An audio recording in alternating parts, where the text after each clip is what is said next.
All right, so this is the first proof that we've done probably in quite a while, but the proofs in the Regents exam, they're all boil down to, can you get a couple triangles congruent, use corresponding parts to deal with whatever's going on.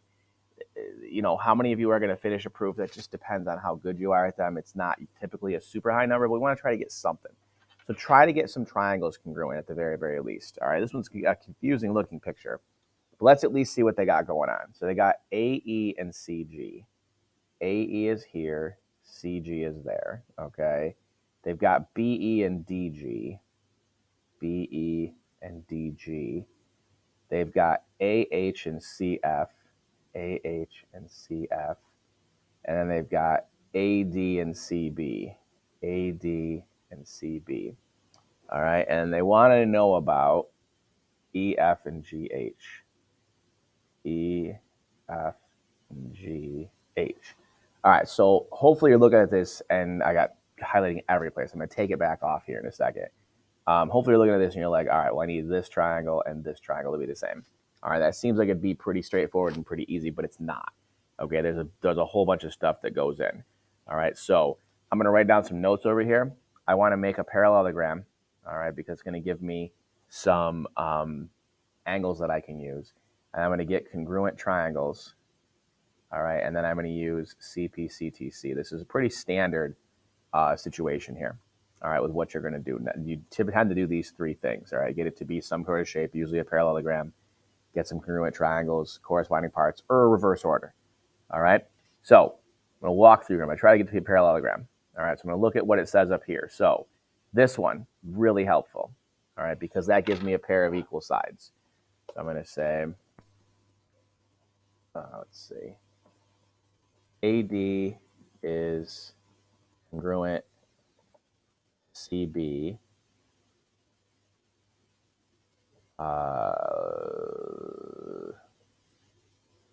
given. All right, so that's told to us. All right, and then I'm going to say, let's see, what else do we got here? We want the other sides to be equal.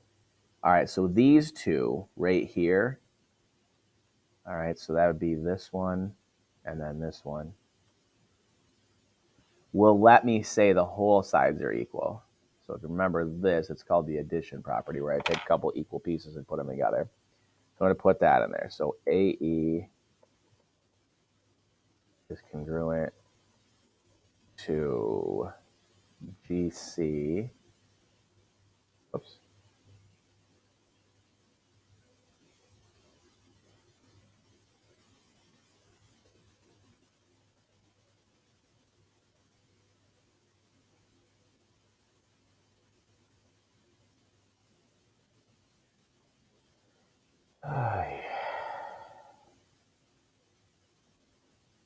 What's going on here?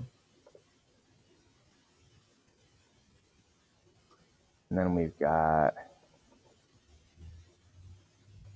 EE congruent GG.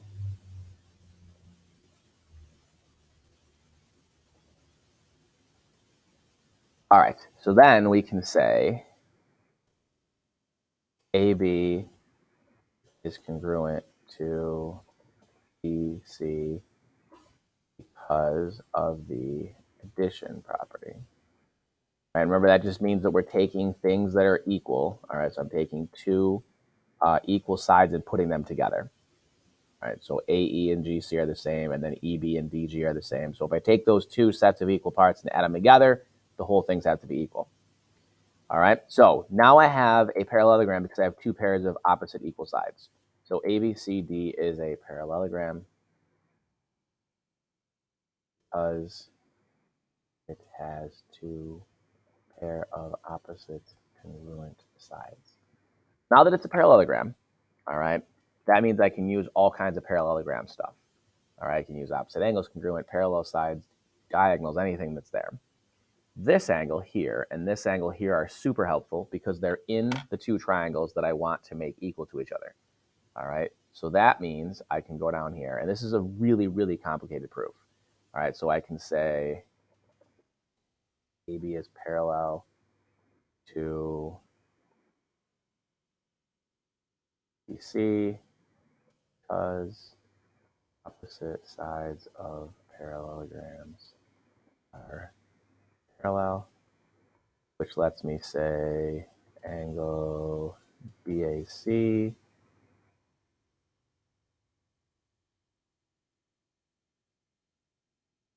to ACD, because alternate interior angles are equal. Let me do it like that.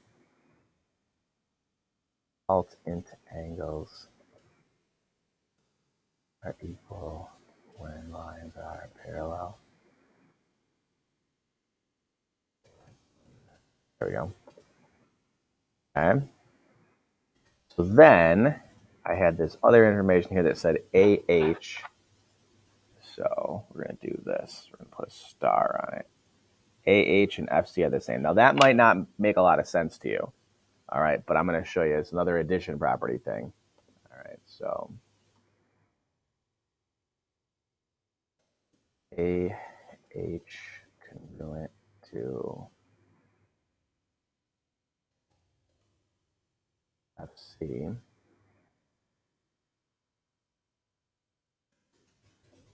given. And then you've got FH to FH. Okay, so this is a nasty proof. This is one of the hardest ones I ever had on here, just because of how long it is. It's not necessarily that hard. And there we go, all the way back. What the heck happened there?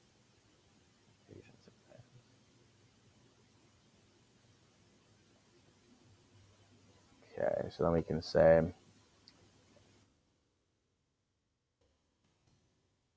FH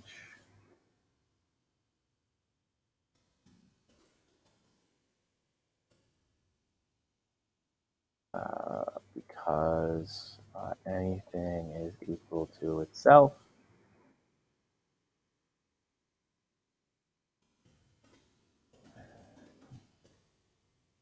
Things equal to itself, and then that means that if I take AH and HF and put them together, and again, this is getting nasty looking, I can say that that is the same as that.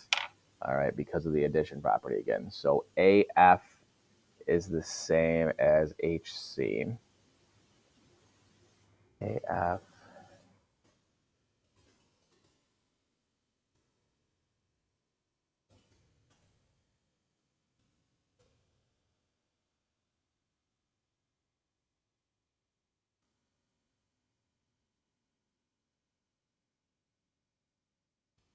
and now, after all of that, what I have is side, angle, side to make the two triangles congruent.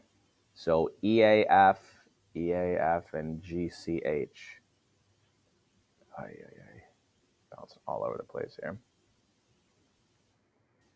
So EAF is congruent. EAF GCH.